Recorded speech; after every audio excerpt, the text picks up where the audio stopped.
Hello everyone, this video is for semester 2 students, economics method. In this video we will be discussing about types of assessment. हम लोग इससे पहले वाले video में पहले देखे हैं कि इवैल्यूएशन क्या है, टाइप्स ऑफ इवैल्यूएशन में फॉर्मेटिव एंड सबमेटिव इवैल्यूएशन देखे थे और उसके साथ हम लोग CCE भी देखे थे, कंटिन्यूस एंड कॉम्प्रिहेंसिव इवैल्यूएशन। अब हम लोग यहाँ पे देखेंगे टाइप्स ऑफ असेसमेंट, लेकिन डायरेक्टली टाइप्स ऑफ असेसमेंट पे जाने से पहले हम लोग देखेंगे कि असेसमेंट क्या है। असेसमेंट के बारे में हम लोग पहले भी थोड़ा डिस्कशन कर चुके हैं जब हम लोग देख रहे थे कि असेसमेंट और इवैल्यूएशन के बीच में क्या डिफरेंस है।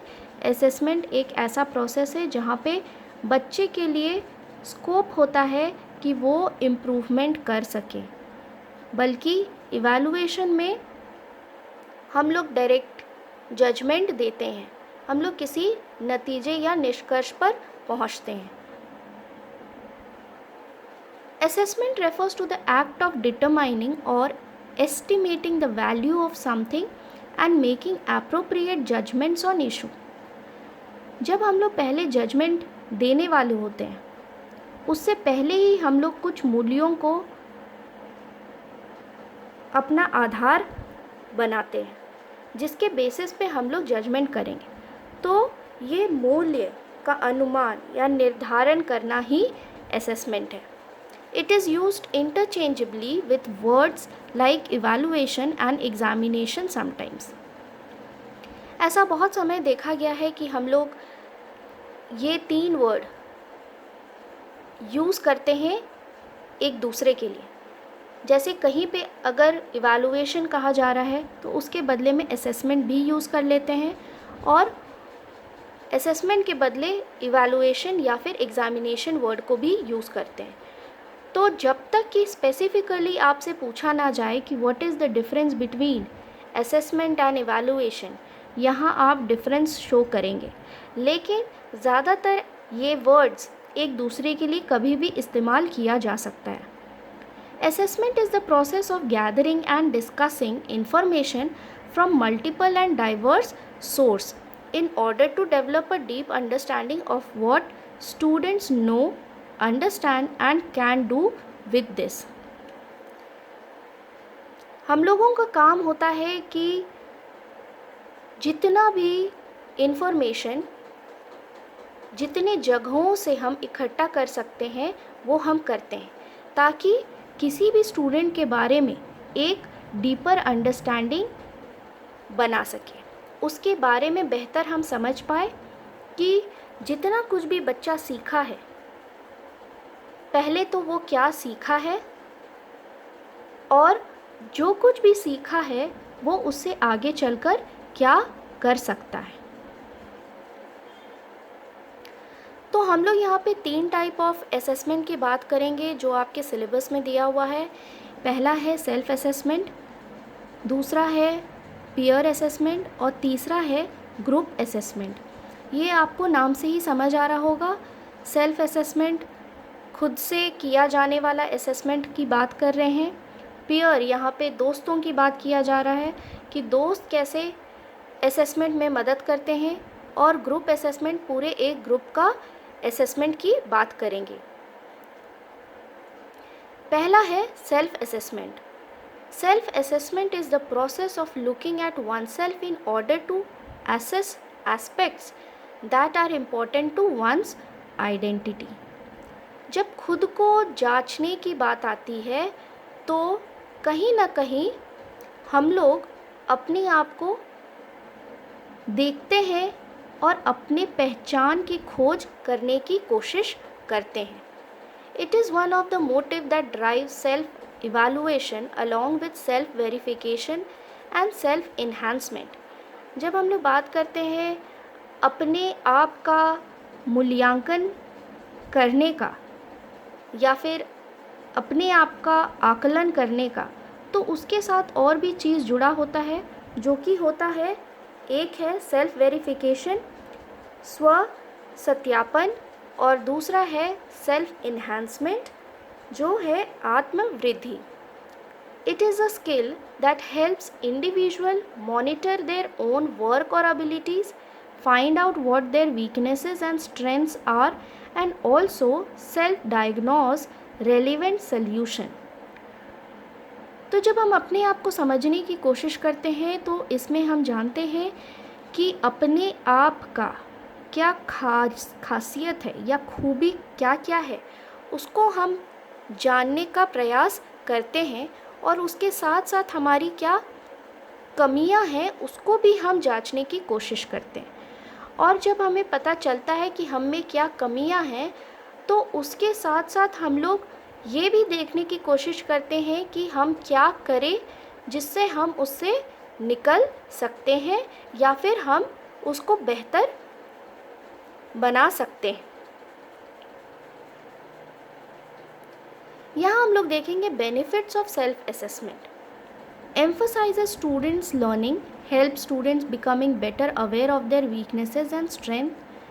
जब बार बार बच्चों को बोला जाता है कि खुद का मूल्यांकन करो या अपने आप को जानने का प्रयास करो, तो सबसे पहला काम जो बच्चे करते हैं वो है अपना गुण और अवगुण को जानने का प्रयास करते हैं।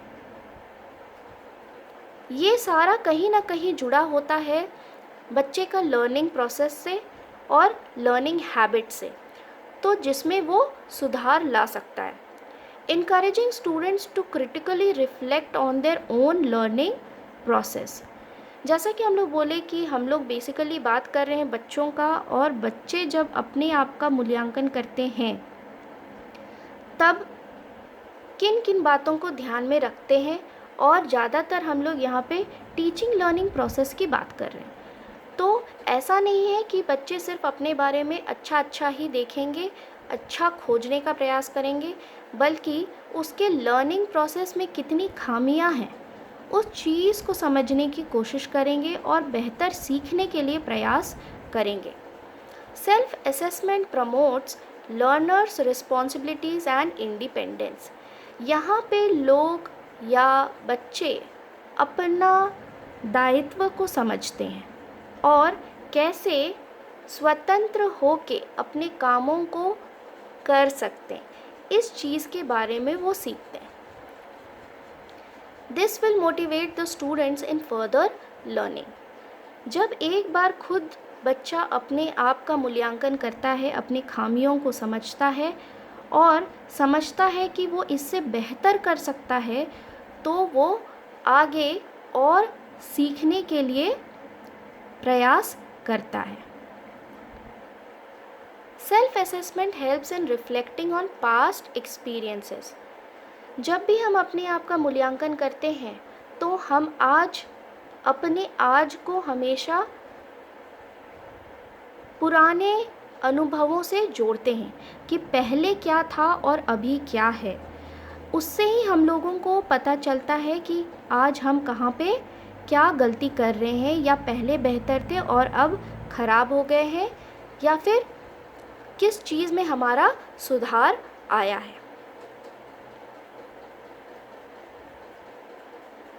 यहाँ हम लोग देखेंगे skills to improve self assessment. अगर कोई व्यक्ति सेल्फ असेसमेंट अपने बारे में कर रहा है तो वो कैसे बेहतर तरीके से कर सकता है। पहला है ask questions. Develop the ability to a specific and relevant question.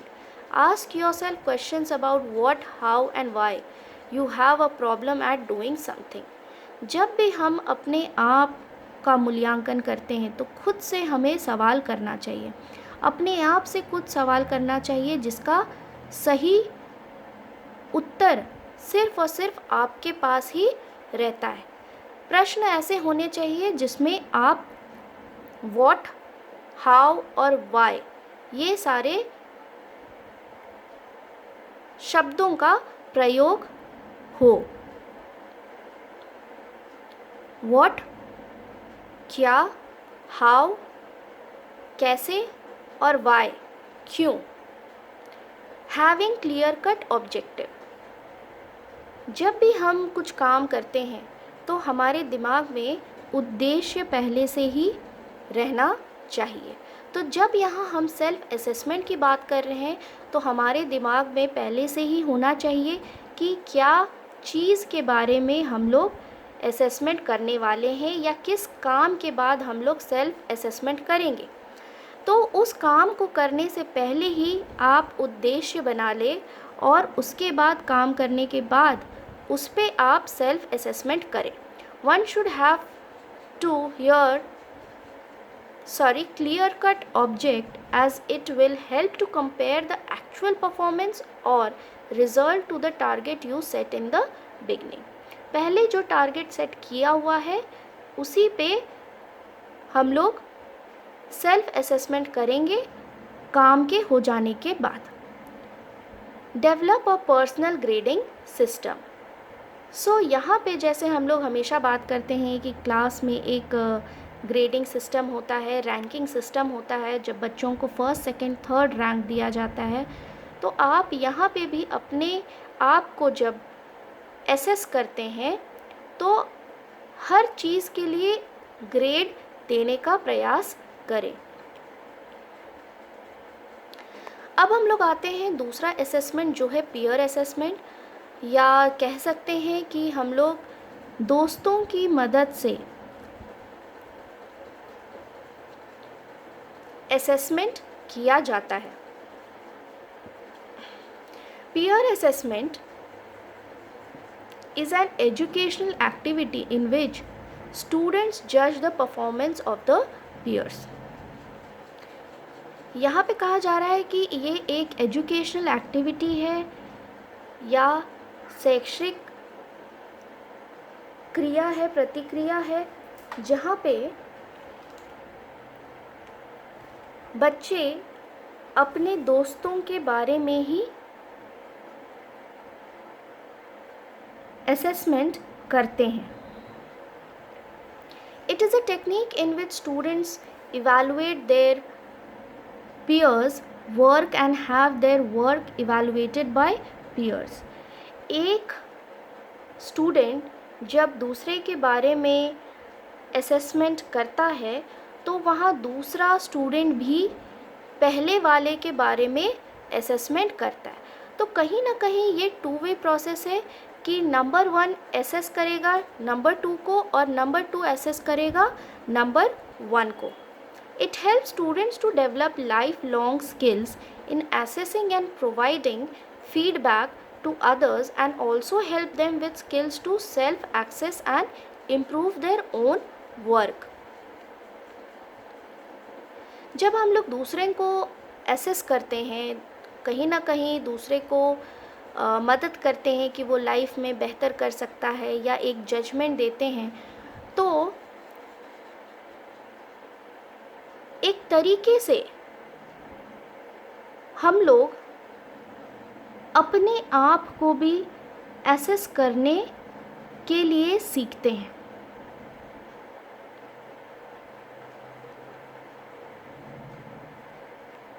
जैसे कि हम लोग कहते हैं कि हम लोग दूसरे के लिए तभी ही कुछ रिएक्शंस दे सकते हैं जब हम लोग उस चीज़ के बारे में बेहतर समझ रखते हैं। तो अगर हम लोग दूसरे को कुछ सजेशंस दे रहे हैं या उसके बारे में कुछ जजमेंट दे रहे हैं तो हमें उसके बारे में भी थोड़ा ज्ञान होना चाहिए। तो ये जो प्रोसेस है जहाँ दूसरे के बारे में, अपने फ्रेंड के बारे में हम लोग असेसमेंट करते हैं, वो सिखाता है हमें अपने बारे में भी असेसमेंट करना। Benefits of peer assessment. Students may be more willing to listen to the feedback from peers than from their teachers।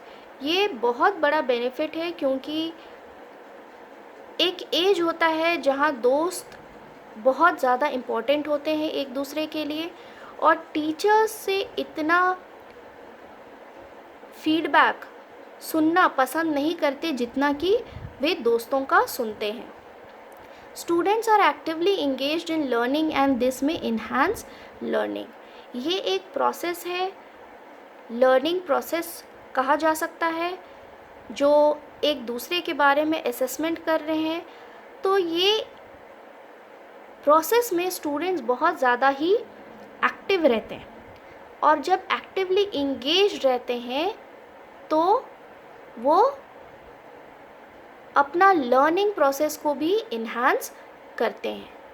Students develop skills such as reflection, critical thinking, communication and listening.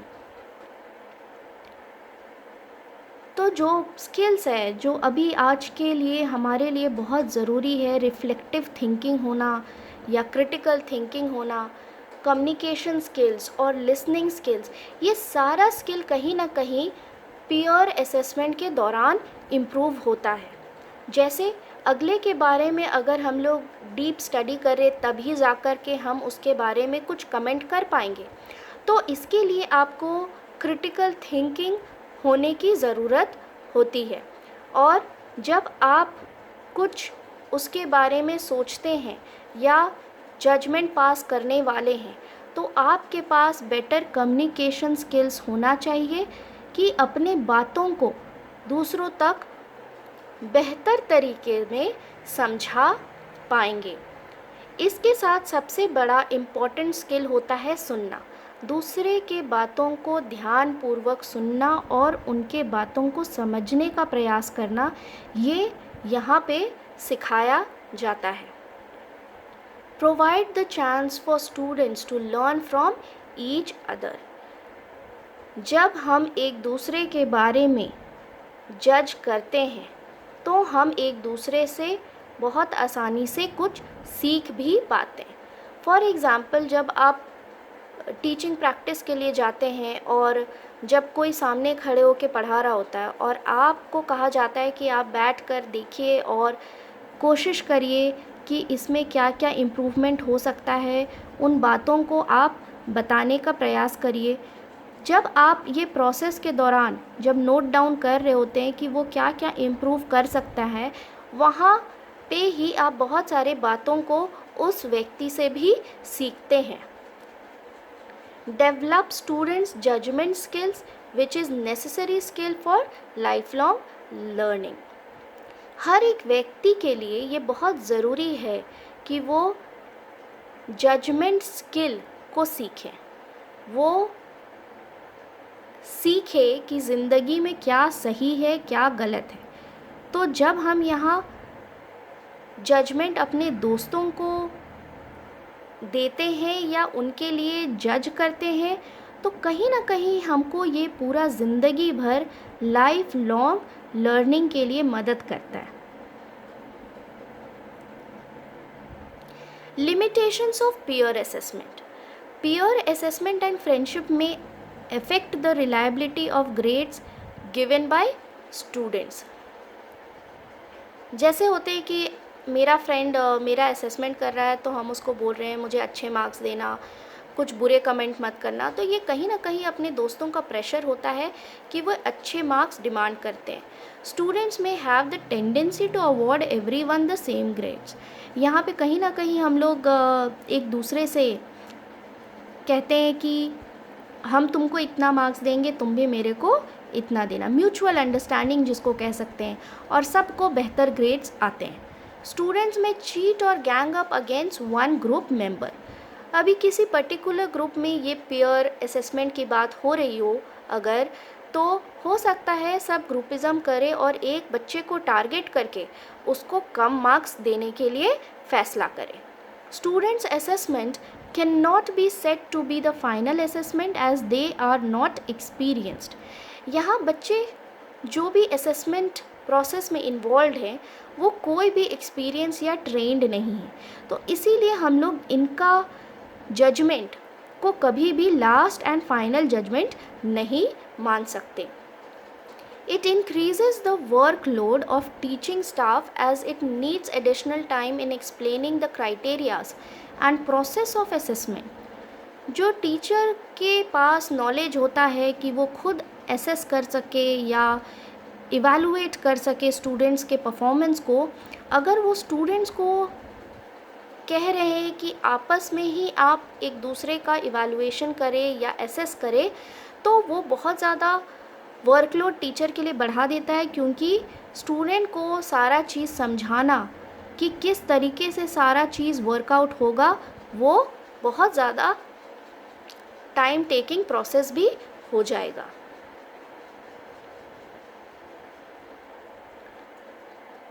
इसके बाद हम लोग आते हैं group assessment पे। Group assessment many times said as group work is a method of instruction that gets students to work together. एक तरीके का प्रोसेस है जहाँ पे सारे लोगों को एक साथ काम करने के लिए इंस्ट्रक्शंस दिया जाता है।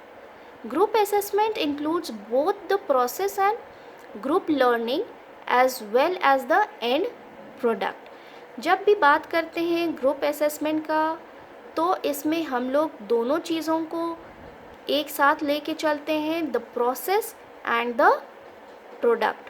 प्रोसेस प्रक्रिया और प्रोडक्ट होगा आपका परिणाम।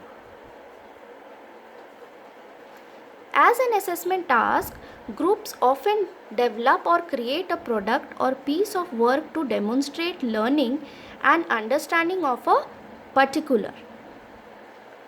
यहाँ बात कर रहे हैं कि हम लोग किस चीज़ का असेसमेंट करेंगे। अगर कोई पर्टिकुलर ग्रुप है तो उसका हम लोग क्या असेस करेंगे, तो उनको कुछ काम दिया गया है, तो हम लोग उस काम को या जिस तरीके से उस काम को किया जा रहा है उस चीज़ का हम लोग असेसमेंट करेंगे। The assessment may be on the final product और understanding on the process of developing the product. यहाँ पे वही चीज़ बोला जा रहा है कि हम लोग उस प्रोसेस प्रक्रिया का हम लोग असेसमेंट करेंगे, या तो फिर फाइनल प्रोडक्ट जो तैयार हुआ है, एंड रिज़ल्ट जो आया है, जो परिणाम निकला है, उसको हम लोग एसेस करेंगे।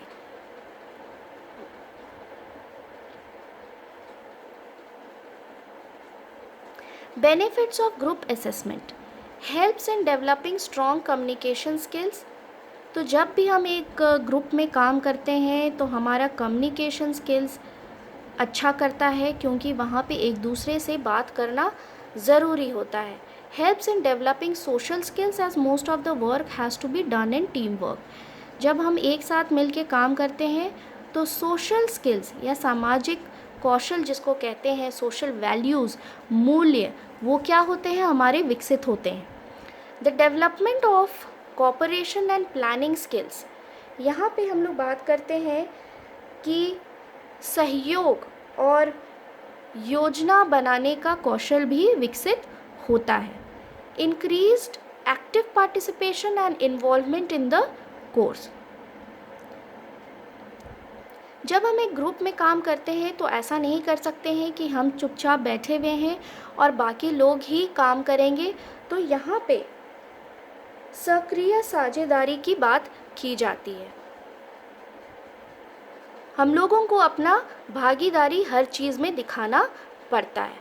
Opportunities for learning leadership qualities and also shared leadership. जब हम लोग बात करते हैं लीडरशिप क्वालिटी की, तो एक लीडर और बॉस में बहुत डिफरेंस होता है। एक बॉस जब रहता है तो वो क्या करता है, वो सिर्फ अपना बेनिफिट और कहीं ना कहीं दूसरों को दबाने का सोचता है। लेकिन अगर आप एक लीडर हैं तो सबको एक साथ लेके चलने वाला क्वालिटीज़ आप में होना चाहिए। इसीलिए यहाँ कहा गया है जब हम ग्रुप में काम करते हैं तो वो लीडरशिप क्वालिटी को बढ़ाने का काम करता है। और साथ ही साथ शेयर्ड लीडरशिप की भी बात कर रहे हैं। एक साथ हम लोग 2-3 लीडर्स भी रख सकते हैं कि वो अपने आपस में कामों को बांटकर अच्छे से काम कर सकें। Challenges of group assessment. Some become quiet as if you feel scared to take part. यहाँ पे पूरे ग्रुप में कभी कभी ऐसा होता है कि कोई चुपचाप बैठ जाता है और ऐसा लगता है कि वो किसी भी चीज़ में पार्टिसिपेट करने में डर रहा हो। Some become aggressive and dominant. जब ग्रुप टास्क रहता है और सबका व्यू पॉइंट अलग होता है तो ग्रुप में कभी कभी कोई ऐसा हो जाता है जो बहुत ही एग्रेसिव हो जाता है, गुस्सा उसके अंदर दिखने लगता है और दूसरों को दबाने वाला एटीट्यूड उसमें दिखने लगता है। Some feel very comfortable almost like a fish in the water. Comfortable इसलिए कहा जा रहा है कि जैसे फॉर एग्ज़ाम्पल जब आप ग्रुप में गाना गाते हैं तो हो सकता है कि किसी को अच्छा गाना गाना नहीं आता हो, लेकिन वो ग्रुप में बहुत आराम से रहता है क्योंकि मेरे अगल बगल के लोग तो अच्छा गा रहे हैं, मेरे को बस लिपसिंग करना है, मुंह हिलाना है और हम बहुत आसानी से ग्रुप सॉन्ग गा लेंगे। तो ये एटीट्यूड ठीक नहीं होता। The problem of communication where one is not able to explain to the other. हम लोग जैसे बात किए थे इसके मेरिट्स में कि कम्युनिकेशन बढ़ाता है, लेकिन कभी कभी यही हमारे लिए एक हर्डल भी बनकर रह जाता है। अगर कम्युनिकेशन गैप डेवलप हो गया ग्रुप मेंबर्स के बीच में, एक व्यक्ति अपने बातों को ठीक से अगले को नहीं समझा पा रहा है तो बहुत मुश्किल हो जाता है। They may be time constraint as the group may have diversities in opinions। यहाँ पे होगा देयर में भी टाइम कॉन्स्ट्रेंट, जबकि एक काम जब ग्रुप में दिया जाता है तो बहुत सारे लोग इन्वॉल्व रहते हैं और सबका अपना देखने का नज़रिया होता है। तो इस चीज़ के वजह से अगर कोऑर्डिनेशन अच्छा नहीं बैठा तो हो सकता है कि टाइम ज़रूरत से ज़्यादा लग जाए। Thank you everyone.